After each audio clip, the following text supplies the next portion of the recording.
त्यांचं नुसतं निवडून येणंही सुद्धा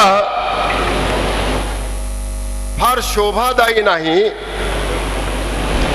लाख मताच्या फरकाने निवडून येणं हे खऱ्या अर्थाने लातूरच्या कार्यकर्त्याला आणि पक्षाच्या संघटनेला शोभादायी आहे.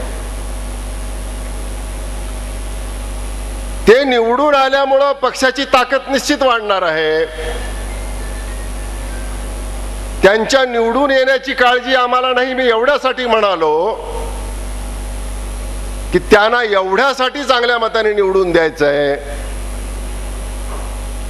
कार्यकर्त्यांना आणि लोकांना त्यांच्या भल्याची काळजी आहे, चिंता आहे.